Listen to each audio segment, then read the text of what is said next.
Halo pemirsa Albiruni ID, kembali lagi di channel Albiruni ID.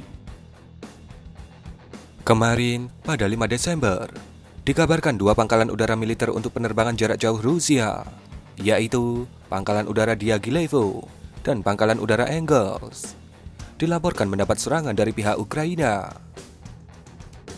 Beberapa media Rusia dan media Barat menyatakan ledakan di Pangkalan Engels yang menampung pembom kelas berat Tu-95 dan Tu-160 disebabkan oleh serangan drone. Sementara, kemungkinan serangan drone kamikaze juga terjadi di Pangkalan Diaghilevo, yang merupakan pusat pelatihan penerbangan jarak jauh Rusia dan menjadi markas resimen tanker Il-78. Sayangnya, ada berita yang cukup membuat kita bertanya-tanya mengenai bagaimana nasib dari pesawat-pesawat bomber Rusia ketika berita ini pertama kali kita baca. Karena sekedar informasi, Rusia tidak memarkir pesawat-pesawat bomber mereka di dalam hanggar, melainkan hanya memarkirnya di luar. Kemudian, berita yang mengejutkan akhirnya turun. Di Pangkalan Udara Diaghilevo, dikabarkan sebuah bomber Tu-22 Rusia mengalami kerusakan akibat serangan yang diduga dilakukan oleh Ukraina ini.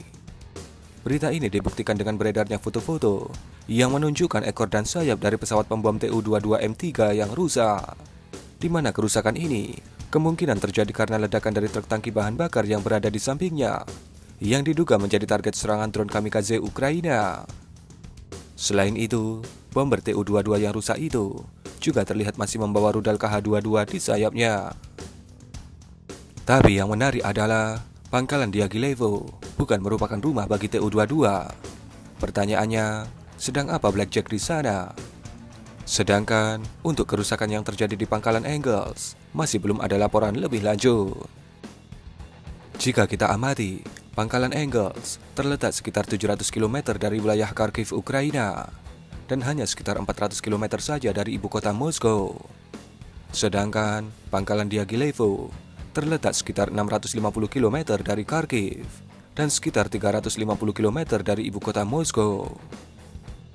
Yang menjadi pertanyaan berikutnya adalah, drone apa yang digunakan oleh pasukan Ukraina sehingga bisa menyerang pada jarak sampai 700 km?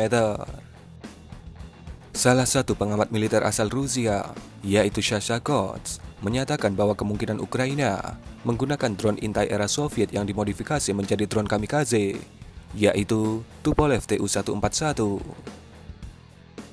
Drone intai yang sangat bersejarah di era Soviet ini dikabarkan mulai digunakan kembali oleh pasukan Ukraina pada tahun 2014. Dan drone ini mempunyai jarak jangkauan maksimalnya adalah 1000 km. Dan seperti itulah informasi awal yang dapat kami beritakan kepada Anda mengenai serangan yang terjadi di Pangkalan Udara Rusia kemarin pada 5 Desember. Berikan komentar Anda.